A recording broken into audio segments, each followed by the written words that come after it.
ഒന്നുകൂടി ഏറ്റു പറഞ്ഞ എല്ലാവരും. റോമാക്കാർക്കെതിരെ ലേഖനം 12-ാം അധ്യായത്തിൽ 21-ാമത്തെ വചനമാണത്. എന്താണത്? തിന്മ നിങ്ങളെ കീഴടക്കാതിരിക്കട്ടെ. തിന്മയെ നന്മ കൊണ്ട് കീഴടക്കുക. ഒന്നുകൂടി പറഞ്ഞ എല്ലാവരും. തിന്മ നിങ്ങളെ കീഴടക്കാതിരിക്കട്ടെ. തിന്മയെ നന്മ കൊണ്ട് കീഴടക്കുക. ഇതൊന്നും പോണ സമയത്തെല്ലാം ഒരു സുഹൃദേവം പോലെ ഉള്ളിൽ വരട്ടെ. എന്താണ്? തിന്മയെ നന്മ കൊണ്ട് കീഴടക്കുവിൻ. ഒന്ന് പറഞ്ഞ്. തിന്മയെ നന്മ കൊണ്ട് കീഴടക്കുവിൻ. ദൈവവചനമാണ് ഈ കേട്ടത്. തിന്മയെ നന്മ കൊണ്ട് കീഴടക്കുവിൻ. ഒന്നുകൂടി പറഞ്ഞ. തിന്മയെ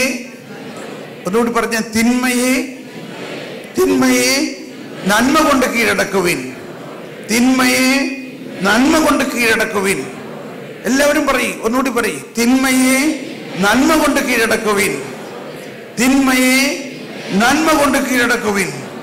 കുട്ടികളെല്ലാം പറഞ്ഞ്. തിന്മയെ നന്മ കൊണ്ട് കീഴടക്കുവിൻ. തിന്മയെ നന്മ കൊണ്ട് കീഴടക്കുവിൻ.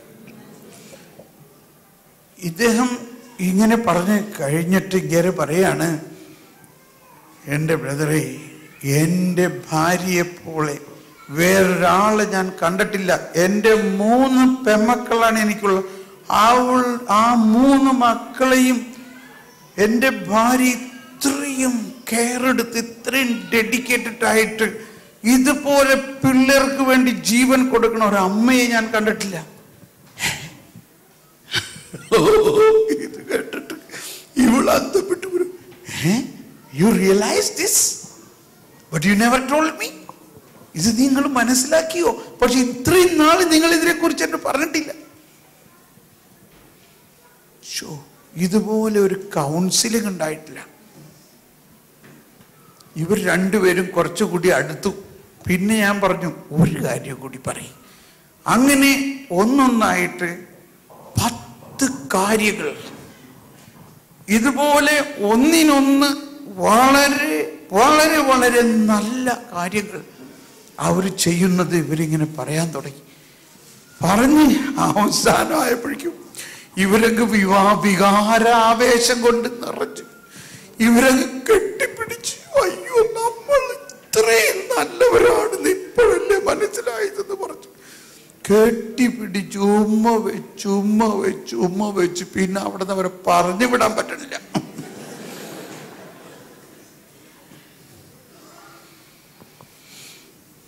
മനസ്സിലാവുണ്ടോ? അപ്പൊ ഇന്ന് നിങ്ങളുടെ ഹോംവർക്ക് ഇതാണ്. എന്താ?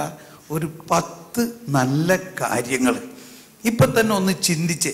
ഒരു നല്ല കാര്യം, ഭാര്യ ഭർത്താവിനെ കുറിച്ചും ഭർത്താവ് ഭാര്യയെ, ഒരു നല്ല കാര്യം ഒന്ന് മനസ്സിലേക്ക് കൊണ്ടുവന്നേ.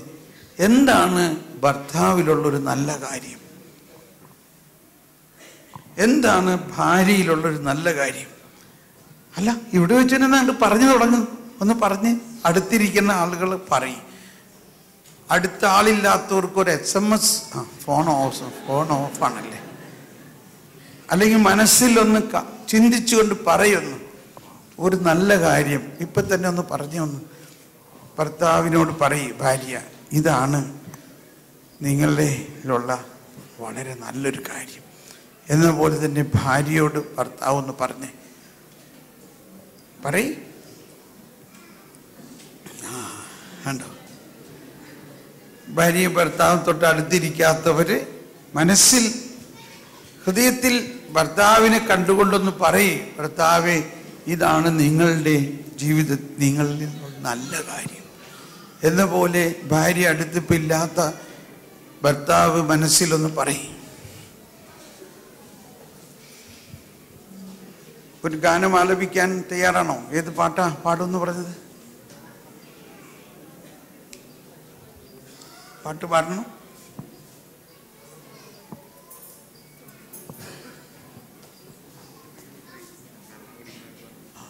പറഞ്ഞു.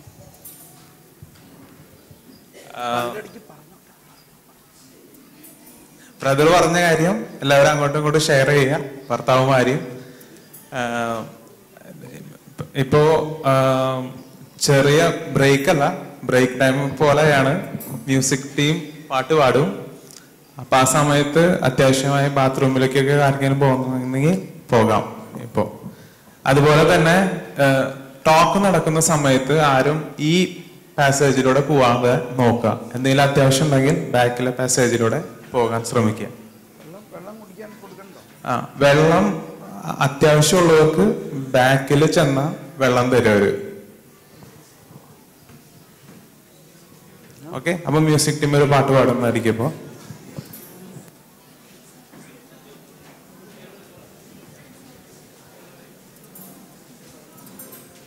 പിന്നെ കുട്ടികള് ഇവിടെ ലൈവ് സ്ട്രീമിംഗ് നടക്കാണ്. അപ്പൊ ആര് ഈ കേബിൾസ് ഒന്നും തട്ടാതെ ശ്രമിക്കുക. ആരും ഇതിൽ കൂടെ അങ്ങോട്ടും ഇങ്ങോട്ടും നടക്കാതെ ശ്രമിക്കുക. ഫ്രണ്ടിലിരിക്കുന്ന കുട്ടികളൊന്ന് സൂക്ഷിച്ചാൽ മതി.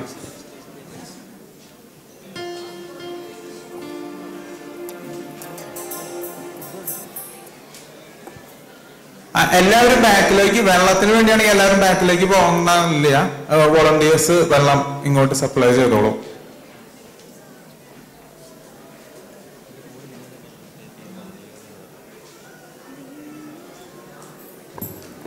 വെള്ളത്തിന് വേണ്ടി ആരും തന്നെ ബാക്കിലേക്ക് പോകേണ്ടതില്ല.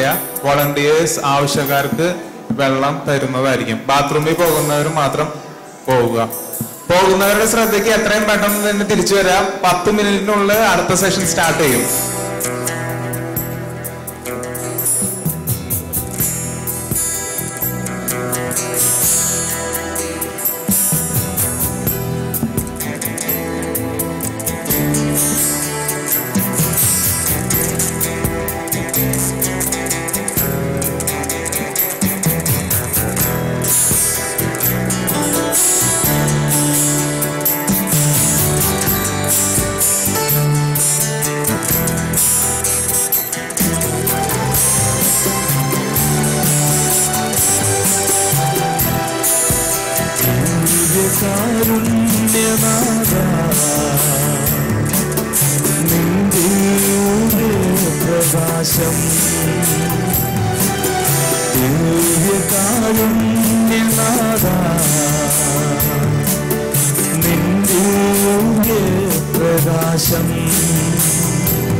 ചൊരിഞ്ഞു കുർബാനയിൽ നാം ഒന്നായി ചേരാം ജീവൻ ചൊരിഞ്ഞു കുർബാനയിൽ നാം ഒന്നായി ചേരാം ജീവന്റെ സമൃദ്ധിയനീ നൽകി നിത്യജീവനിലേക്ക് നയിക്കാം ജീവന്റെ സമൃദ്ധിയിലേക്ക് നൽകി നിത്യജീവനിലേക്ക് നയിക്കാം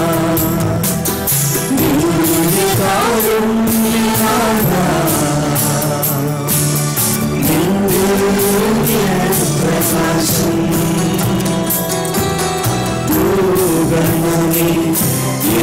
ജീവിതത്തിൽ ആരോഗ്യ പ്രകാശപാലനായി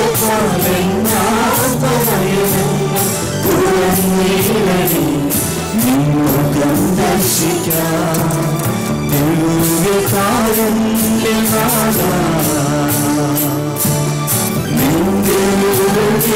പ്രകാശം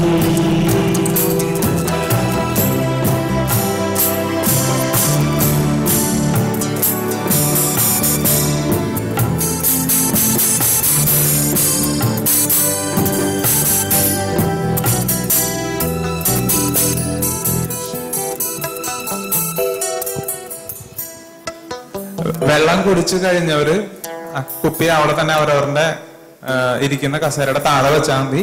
വോളണ്ടിയേഴ്സ് വന്നത് കുടിച്ചു കഴിഞ്ഞാൽ കാലിക്കുപ്പികൾ കളക്ട് ചെയ്യും. പുറത്തു പോയവര് എല്ലാവരും എത്രയും വേഗം തിരിച്ചു വരണം. നമ്മൾ അടുത്ത സെഷൻ ഉടനെ സ്റ്റാർട്ട് ചെയ്യാണ്.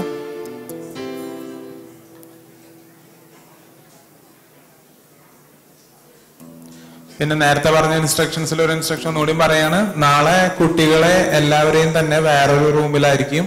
അവർക്ക് അവരുടേതായ പ്രാർത്ഥനകളും ആക്ഷൻ സോങ്സും ഗെയിംസും എല്ലാം ആയിട്ട് ഓൾറെഡി നമ്മൾ കുറച്ച് കാര്യങ്ങൾ സെറ്റ് ചെയ്തിട്ടുണ്ട്. കുട്ടികളെ എന്തായാലും കൊണ്ടുവന്നേ പറ്റുമെന്നുള്ളവർ മാത്രമാണ് നമ്മൾ പറഞ്ഞത്. കുട്ടികളെ അവിടെ നിർത്താൻ ഓപ്ഷൻ ഉള്ളവർക്ക് അവിടെ നിർത്താം, അല്ലാത്തവർക്ക് കൊണ്ടുവരാം. പക്ഷെ കൊണ്ടുവരുമ്പോൾ ഒരു കാര്യം ചോദിക്കണം, എല്ലാവരുടെയും കളർ പെൻസിൽസ് കൊണ്ടുവരാൻ നോക്കുക. കാരണം നമ്മൾ ഡ്രോയിങ്ങിന് കുറച്ച് കാര്യങ്ങളൊക്കെ പിള്ളേർക്ക് കൊടുക്കുന്നുണ്ട്. അപ്പൊ ഡ്രോയിങ്ങിന് പെൻസിൽസൊക്കെ കുട്ടികൾ കൊണ്ടുവരാൻ ശ്രമിക്കുക.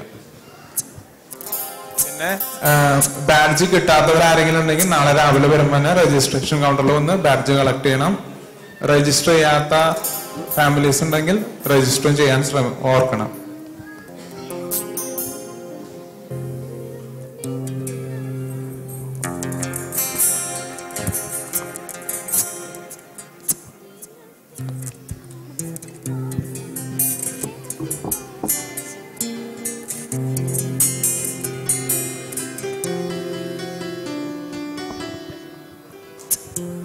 വോളണ്ടിയേഴ്സ് എത്രയും പെട്ടെന്ന് തന്നെ പുറത്ത് ആരെങ്കിലും കൂടി നിൽക്കുന്നുണ്ടെങ്കിൽ അവരെ എല്ലാവരും ഹാളിലേക്ക് തിരിച്ചു വിളിക്കുക.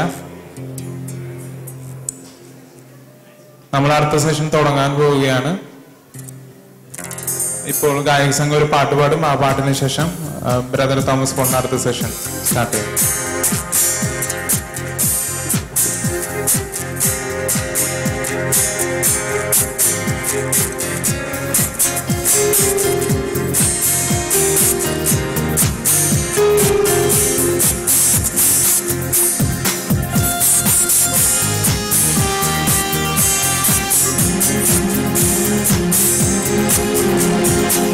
ദൈവത്തിൻ സാദൃശ്യം സ്നേഹത്തിനുത്ഭവം ദൈവകരങ്ങളാൽ മെനഞ്ഞെടുത്ത ദാമ്പത്യ ജീവിതമേ.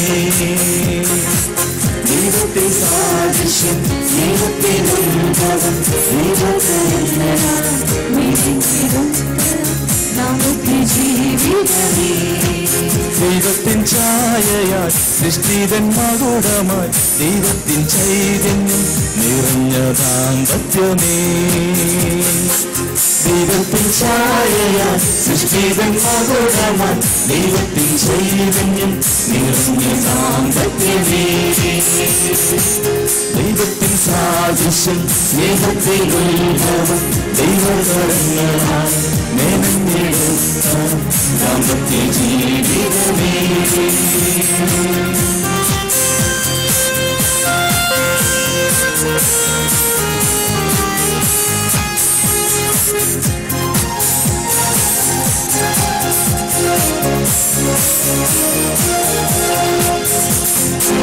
അസ്ഥിയിൽ അസ്ഥിയും മാംസത്തിൽ മാംസവും സ്നേഹത്തിൻ കൂടാശയാ സ്ത്രീയും പുരുഷനുമാ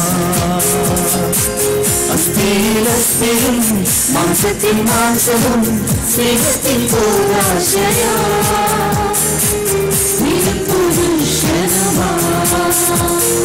സ്ത്രീയും പുരുഷനും സ്നേഹത്തിൽ ഒന്നായി ഭാര്യയും ഭർത്താവും മാതാവും പിതാവും ദൈവിക ജീവന്റെ നീർച്ചാലുകളായ ദൈവത്തിൻ സാദൃശ്യം സ്നേഹത്തിൽ ഉത്ഭവം ദൈവകരങ്ങളാൽ ദാമ്പത്യ ജീവിതമേ ദൈവത്തിൻ സാദൃശ്യം സ്നേഹത്തിൽ ഉത്ഭവം ദൈവകരങ്ങളാൽ ദാമ്പത്യ ജീവിതമേ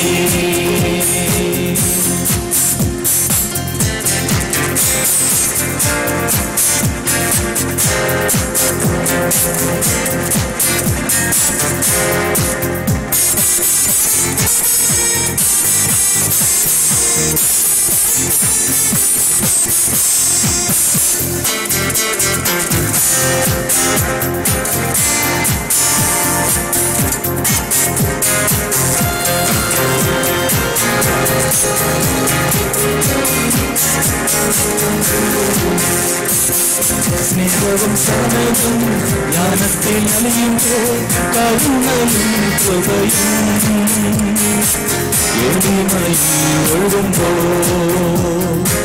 സ്നേഹവും സമയവും ജ്ഞാനത്തിൽ അലിയുമ്പോൾ കരുണയും കൃപയും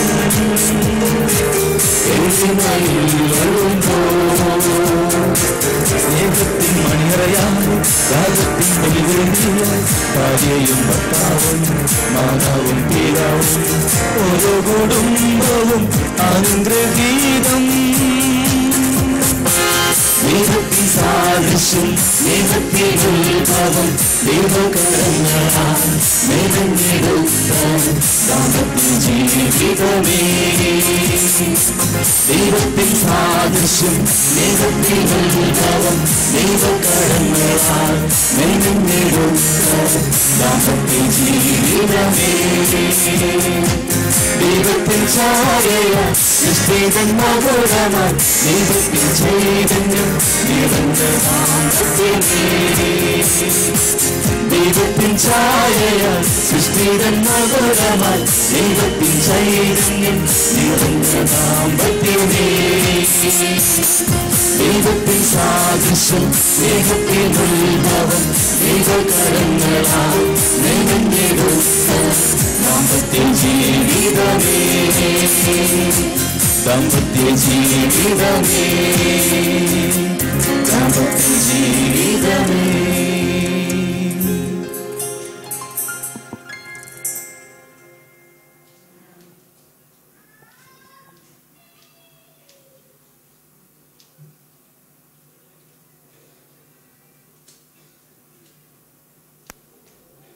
Thank you.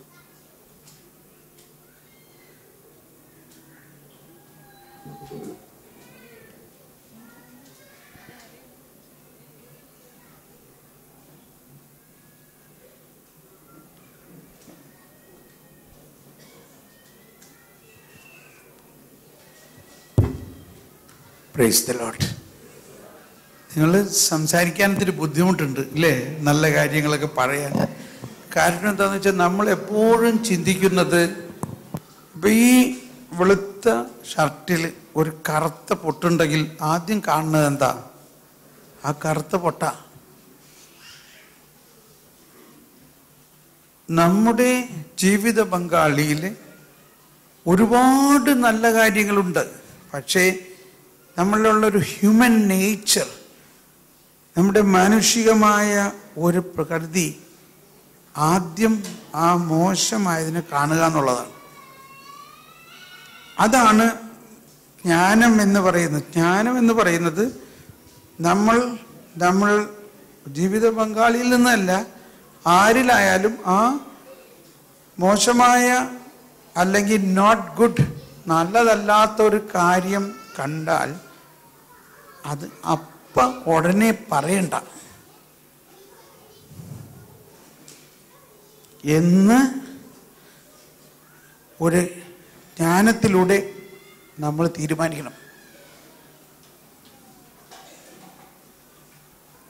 മറിച്ച് നിരവധി നല്ല കാര്യങ്ങൾ അദ്ദേഹത്തിലുണ്ടാകാം. അതിലൊരെണ്ണം മനസ്സിലേക്കൊന്ന് കൊണ്ടുവന്നാൽ മതി. അപ്പോഴേ തന്നെ നമ്മുടെ മനസ്സിന് സമാധാനം ഉണ്ടാവും. ഇതൊരു കമ്മ്യൂണിക്കേഷൻ, ഒരാശയവിനിമയ പ്രകൃതിയായിട്ട് മാറണം നമ്മളിൽ. നമ്മൾക്ക് ഏറ്റവും പ്രധാനമായിട്ടുള്ളൊരു കാര്യം, പ്രത്യേകിച്ച് കമ്മ്യൂണിക്കേഷൻ ഗ്യാപ്പ്. നമുക്ക് സംസാരിക്കാൻ സമയമില്ല, സംസാരിക്കാൻ ടോപ്പിക്കുമില്ല. ചിലപ്പോൾ എന്ത് സംസാരിക്കണം, എന്ത് ആശയവിനിമയം നടത്തണം. അപ്പോൾ എന്തും ആശയവിനിമയം ചെയ്യുമ്പോൾ ആദ്യം നമ്മളിൽ ഉണ്ടാകാവുന്നത് ഒരു നെഗറ്റീവ് പോയിന്റ് ആയിരിക്കാം. പക്ഷെ അതിനെ നമ്മൾ മാറ്റിവെക്കുക. അത് സംസാരിക്കാം, പിന്നെ സംസാരിക്കാം. പക്ഷെ ആദ്യം എന്ത് സംസാരിക്കാം? ഒരു നല്ല കാര്യം സംസാരിക്കാം. ഇത് ഈ 2-3 ദിവസങ്ങളിൽ നമ്മളങ്ങ് പ്രാക്ടീസ് ചെയ്യണം. ഇന്ന് നിങ്ങളുടെ വീട്ടിൽ പോയിട്ട് ഇത് പ്രാക്ടീസ് ചെയ്യണം. This is really a very big success.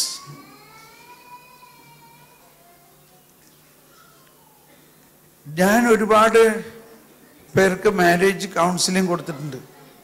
സാധാരണ കൗൺസിലിംഗ് എന്ന് പറയുമ്പോൾ അവർ പറയും, എനിക്ക് ഒന്ന് പ്രൈവറ്റായിട്ട് കുറേ കാര്യങ്ങൾ സംസാരിക്കാനുണ്ട്. അപ്പോൾ ഭാര്യ വന്നിട്ട് ഭർത്താവിൻ്റെ കുറേ കുറ്റങ്ങൾ പറയും, ഭർത്താവ് വന്നിട്ട് ഭാര്യയുടെ കുറേ കുറ്റങ്ങൾ. ഇങ്ങനെ സംസാരിച്ചത് കൊണ്ട് കൗൺസിലിങ്ങിലൊരു പ്രയോജനമില്ല. അപ്പോൾ ഞാൻ പറയും, ശരി, നമുക്കത് പിന്നെ സംസാരിക്കാം. ആദ്യം ഇപ്പം ഞാൻ പറയണതൊന്ന് കേക്ക്, നിങ്ങൾ രണ്ടുപേരും കൂടി വാ. ഞാൻ ഒന്നും അവർ പറയണത് കേൾക്കാണ്ട് ഞാൻ അവരോട് ഇങ്ങനെ പറയും, നിങ്ങൾ സംസാരിക്കാനുള്ളത് അവിടെ വെക്ക്, ഞാൻ പിന്നെ കേൾക്കാം. പക്ഷെ ഇപ്പോൾ ഈ ആളിലുള്ള നല്ല കാര്യമൊന്ന് പറയും. ഒരു നല്ല കാര്യം, അങ്ങനൊരു കാര്യം ചിന്തിച്ചിട്ടേ ഇല്ല. അതുകൊണ്ട് ഇത്തിരി ബുദ്ധിമുട്ടാണ് അത് പറയാൻ. പക്ഷേ ഞാൻ അങ്ങനെ പ്രോത്സാഹിപ്പിക്കുമ്പോൾ അത് പറയും. എനിക്ക് ഒരുപാട് അത്ഭുതകരമായ അനുഭവങ്ങളാണുള്ളത്, അത്ഭുതകരമായ അനുഭവങ്ങൾ.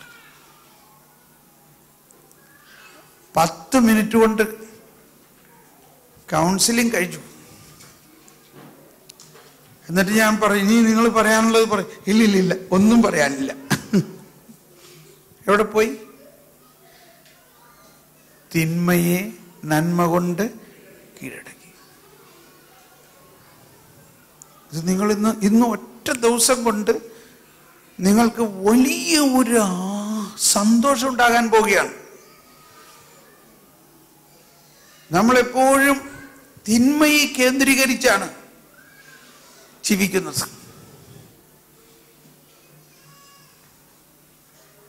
സുവിശേഷത്തിന്റെ തന്നെ ആകത്തുക ദൈവത്തെ കേന്ദ്രീകരിക്കുക എന്നുള്ളതാണ്. ദൈവം വന്നിരിക്കുന്നത് തിന്മയെ എടുത്ത് മാറ്റാനാണ്. തിന്മയെ മാറ്റിക്കഴിഞ്ഞിരിക്കുന്നു, എന്നിട്ടും നമ്മൾ തിന്മയെ കേന്ദ്രീകരിച്ച് തന്നെ ജീവിക്കുന്നത്. ദൈവം നമ്മോട് കൂടെ വസിക്കുന്നു,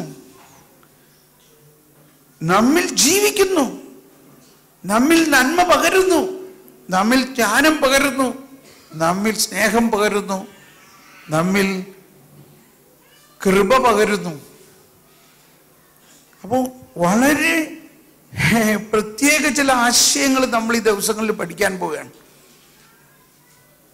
ഞാനും എൻ്റെ ഭാര്യ വത്സയും ഞങ്ങൾ 1994 അന്ന് കുടുംബവർഷം ആയിരിക്കുന്ന സമയത്ത് ഇതുപോലെ ഒരു കുടുംബ ധ്യാനം കൂടി ബോംബെയിൽ വെച്ച്.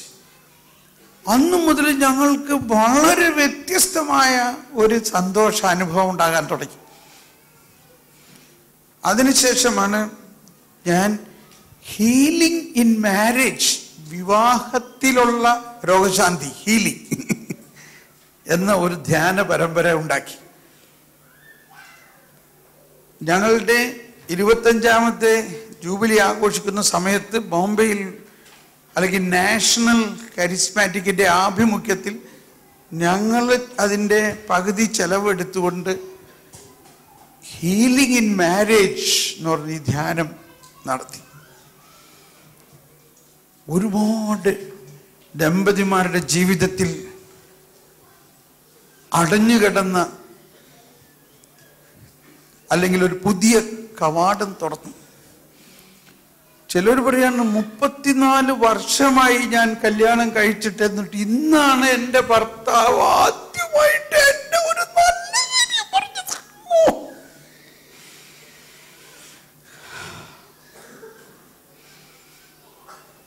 ഇത് പരസ്യമായിട്ട് സാക്ഷ്യം പറഞ്ഞതാ. ആ സന്തോഷം കാണണം. അപ്പൊ ആരാ ഹീലിംഗ് നടത്തിയത് ഇവിടെ?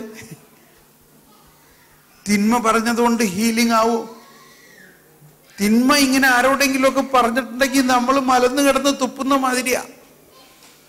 ആരുടെ കുറ്റം പറയണേ? നമ്മുടെ ഭർത്താവിന്റെ കുറ്റം, നമ്മുടെ ഭാര്യയുടെ കുറ്റം. കർത്താവ് എന്താ പറഞ്ഞേ? ഇനി അവർ രണ്ടല്ല, അവർ ഒന്നാ. അപ്പൊ നമ്മൾ ഒന്നാണ്. ആ ഒന്നായിരിക്കെ നമ്മുടെ ജീവിത പങ്കാളിയുടെ കുറ്റങ്ങള് ഒരു കൗൺസിലറോടോ വേറെ ആരോടെങ്കിലും പറഞ്ഞിട്ടുണ്ടെങ്കിൽ അത് നമ്മുടെ തന്നെ കുറ്റം പറയണതിന് തുല്യ.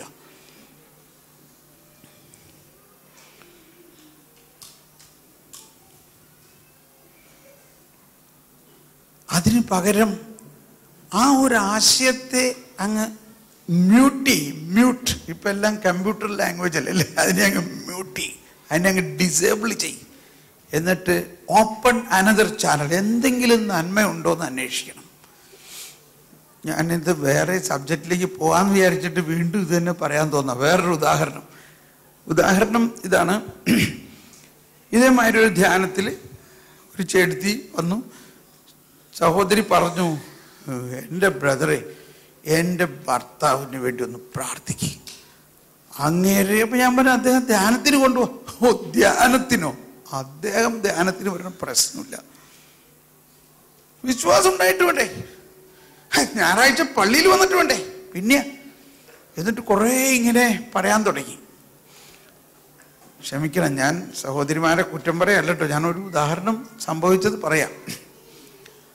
അപ്പൊ ഞാൻ പറഞ്ഞു, ഒരു മിനിറ്റ് വെയിറ്റ്, ഇനി പറയല്ലേ. എനിക്കിതിങ്ങനെ പറയണ കേൾക്കുമ്പോൾ ഭയങ്കര പ്രയാസമാണ്. ഈ ഒരാളെ കുറ്റം പറയണ കേൾക്കുമ്പോൾ. കുറ്റം ഉണ്ടായിരിക്കും, ഉണ്ടെങ്കിൽ അവിടെ ഇരുന്നോട്ടെന്ന്, നമ്മളത് പറയേണ്ട ആവശ്യം എന്താ? അപ്പൊ നമ്മൾ ഉള്ള കാര്യമല്ലേ പറയണത്. എല്ലാവരുടെയും ഉള്ള കാര്യം പറയേണ്ട വല്ല ആവശ്യമുണ്ടോ? എല്ലാവരുടെയും ഉള്ള കാര്യം പറയുകയാണെങ്കിൽ എന്തായിരിക്കും അവസ്ഥ?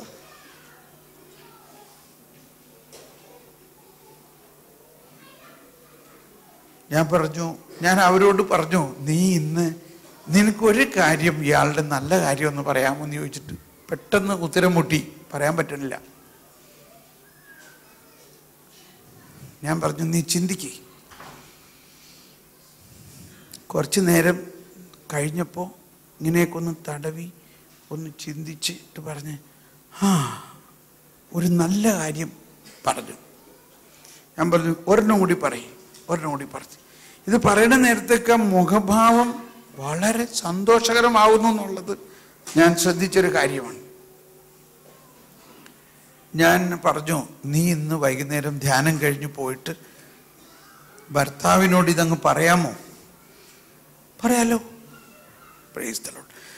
നീ പറഞ്ഞിട്ട് നാളെ രാവിലെ എൻ്റെ അടുത്ത് വന്ന് വിവരം പറയും, എന്ത് സംഭവിക്കണം. എന്നിട്ട് അതനുസരിച്ച് ഞാൻ കൗൺസിലിംഗ് തരാം.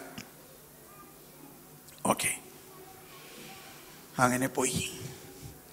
പിറ്റേ ദിവസം രാവിലെ ഇതേമാതിരി നമ്മൾ ധ്യാനം തുടങ്ങണം 9 മണിക്ക്. ഞങ്ങൾ വന്ന് ഇറങ്ങുമ്പോൾ വണ്ടി ഇറങ്ങുന്ന സമയത്ത് ഇതാ അവിടെ ആദ്യം കാണുന്നത് ഈ സഹോദരിയാ. വളരെ സന്തോഷവതിയായിട്ട് അവൾ നിൽക്കുന്നു. അവളുടെ അകത്ത് അടുത്ത് തന്നെ ഒരാൾ നിൽക്കണു. ഞാൻ ഒട്ടും പ്രതീക്ഷിച്ചില്ല. കാരണം ഇങ്ങനെയുള്ള ധ്യാനത്തിനൊന്നും ഇയാൾ വരണ പ്രശ്നമില്ല എന്നല്ലേ പറഞ്ഞത്. ഞാൻ ഇറങ്ങിക്കഴിഞ്ഞപ്പോൾ ഇവള് വന്നിട്ട് എന്നെ ഇൻട്രൊഡ്യൂസ് ചെയ്തു. ഇതാണ് എൻ്റെ ഭർത്താവ്. I was shocked. ആ പുള്ളി അടുത്ത് വന്ന് നല്ല ഒരു മുറുക്കി ഒരു കൈ ഷേക്ക് ഹാൻഡൊക്കെ തന്നിട്ട് പറയാൻ, നിങ്ങൾ എന്താ എൻ്റെ ഭാര്യയെ ചെയ്തേ? ഇവള് ആകെ മാറിയിരിക്കുന്നല്ലോ. എന്നിട്ട് ഇയാളങ്ങ് പറയാൻ തുടങ്ങി, ഇന്നലെ രാത്രി ഇവൾ കുറെ കാര്യങ്ങൾ എന്നോട് സംസാരിക്കാൻ തുടങ്ങിയിട്ട് ഞങ്ങൾ ഇന്നലെ രാത്രി ഉറങ്ങിയിട്ടില്ല. എനിക്ക് ഭയങ്കര സന്തോഷമായി. ഞങ്ങൾ ഒരു രണ്ടാമത്തെ മതവിധം ആഘോഷിച്ച മാതിരിയായി. രാവിലെ തന്നെ ഞാൻ തീരുമാനിച്ചു, ഇന്ന് ഈ ധ്യാനത്തിലൊന്ന് വന്ന് കൂടിയിട്ടേ കാര്യമുള്ളൂ എന്ന് പറഞ്ഞ് ഞാൻ ഓഫീസിൽ വിളിച്ചു പറഞ്ഞു, ഇന്നൊരു ദിവസത്തെ ലീവ് തരണമെന്ന് പറഞ്ഞു. അങ്ങനെ വന്നിരിക്കുകയാണ്. നടന്ന സംഭവമാണിത്.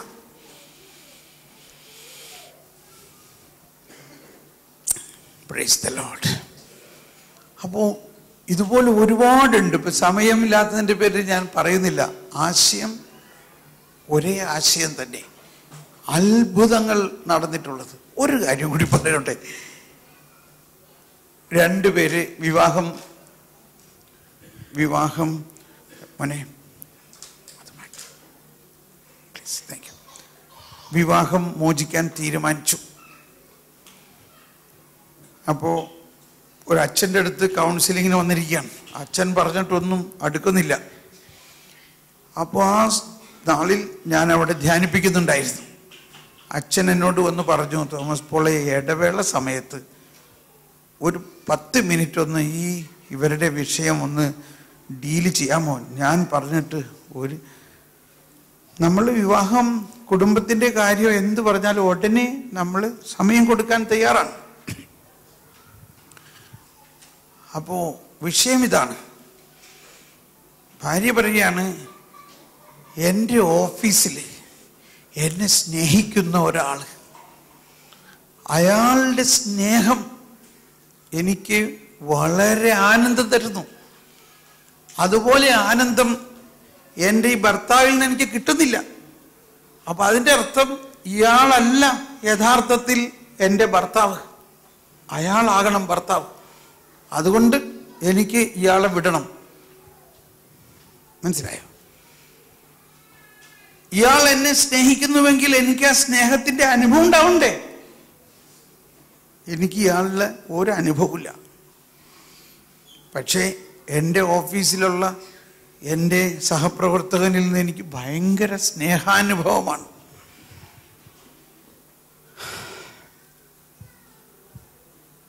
അച്ഛൻ എല്ലാ നിയമങ്ങളും പറഞ്ഞു നോക്കി, ഒരു നിവൃത്തിയില്ല. അപ്പം ഞാൻ എൻ്റെ നമ്പർ ഒന്ന് ഇറക്കി നോക്കാണ്. എന്താ എൻ്റെ നമ്പർ? ഞാൻ പറഞ്ഞു അതെല്ലാം ശരി, ഓക്കെ. നിങ്ങൾ എത്ര നാളായി വിവാഹം കഴിച്ചിട്ട്? 15 വർഷമായി. ഈ അടുത്ത ഓഫീസിലുള്ള ആളെ കണ്ടിട്ട് എത്ര നാളായി? 1.5 വർഷമായി. ഓക്കെ. ഈ 15 വർഷത്തിൻ്റെ ഇടയ്ക്ക് നിങ്ങൾക്ക് ഭർത്താവിൽ നിന്നുണ്ടായ ഏതെങ്കിലും ഒരു നല്ല കാര്യം പറയാമോ? അപ്പൊ ഈ ഭർത്താവ് ഇരുന്ന് ഇങ്ങനെ കരഞ്ഞുകൊണ്ടിരിക്കുക, ഇയാളുടെ ഹൃദയം പൊട്ടിപ്പോവുകയാണ്. പക്ഷേ പരിശുദ്ധാത്മാവ് അവിടെ പ്രവർത്തിക്കോ ഇല്ലയോ? പരിശുദ്ധാത്മാവ് അവൾക്ക് പടപടേന്ന് ഒന്നൊന്നായിട്ട് ഇങ്ങനെ പറഞ്ഞു കൊടുക്കുകയാണ് നല്ല നല്ല കാര്യങ്ങൾ. എന്തിനു പറയണ്? 10 മിനിറ്റ് എടുത്തില്ല, 5 മിനിറ്റ് കൊണ്ട് 10ഓളം നല്ല കാര്യങ്ങൾ പറഞ്ഞു. അവള് തന്നെ അങ്ങ് അന്തപ്പെട്ടി, എന്താ എനിക്ക് സംഭവിക്കുന്നേ? അവളുടെ ഉള്ളിൽ ഇയാളോട് ഭയങ്കര സ്നേഹം അങ്ങ് ഉണ്ടാകുകയാണ്. ആ നേരത്ത് അച്ഛനും അവിടെ ഉണ്ടായിരുന്നു. ഇവർ രണ്ടുപേരും അങ്ങ് കെട്ടിപ്പിടിച്ച് കരയാൻ തുടങ്ങി. അവൾക്ക് ഭയങ്കര പശ്ചാത്താപം. ഞാൻ എന്തൊരു മണ്ടിയാ, ഞാൻ ഇയാളിലുള്ള ഈ നന്മ കാണാഞ്ഞത് കൊണ്ടല്ലേ എനിക്ക് ഇയാളിൽ നിന്നൊരു സ്നേഹം, ഒരു അനുഭവം ഇല്ലാതിരുന്നത്. നടന്ന സംഭവമാണ്. അവർ കെട്ടിപ്പിടിച്ചിരുന്ന് കരയാൻ തുടങ്ങിയപ്പോൾ ഞാൻ വേറെ ഉടനെ പോയി. അടുത്ത ക്ലാസ് നടക്കണ്ടേ, നമുക്ക് ധ്യാനം നടന്നുകൊണ്ടിരിക്കുക. അത് കഴിഞ്ഞ് അവരൊന്ന് കുമ്പസാരിച്ച് ഭയങ്കര സ്നേഹത്തിൽ ഉച്ചയായപ്പോൾ എന്നെ വന്ന് കണ്ടുകൊണ്ട് നന്ദി പറഞ്ഞുകൊണ്ട് പോയി. Thank you, you have saved our marriage. സ്നേഹമുള്ളവരെ, നമ്മുടെ ജീവിതത്തിൽ ഇതുപോലെ കൊടുങ്കാറ്റുകൾ ഉണ്ടായാലും കർത്താവ്, നന്മ മാത്രമായ കർത്താവ് നമ്മളെ സഹായിക്കും. വെള്ളപ്പൊക്കമുണ്ടാകും, മഴ പെയ്യും, കൊടുങ്കാറ്റൂതും, എന്നാൽ അത് വീഴില്ല. എന്തുകൊണ്ടെന്നാൽ അത് പാറമേൽ പണിതതാണ്. അപ്പൊ ക്രിസ്തീയ ജീവിതം എന്ന് പറയുന്നത് പാറമേൽ പണിത, ക്രിസ്തീയ കുടുംബം എന്ന് പറയുന്നത് പാറമേൽ പണിത ഒന്നാകണം. ഈ ഒരു ലക്ഷ്യം വെച്ചാണ് നമ്മൾ ഇനി അടുത്ത ദിവസങ്ങളിൽ നീങ്ങാൻ പോകുന്നത്. എന്തെല്ലാം പ്രശ്നങ്ങൾ നിങ്ങളിൽ ഉണ്ടോ, നിങ്ങളുടെ കുടുംബത്തുണ്ടോ, അതിനെല്ലാത്തിനും ഒരു പരിഹാരമുണ്ട്. മദർ തെരേസ പറയാറുള്ള ഒരു ആശയം ഇങ്ങനെയാണ്: ഓൾ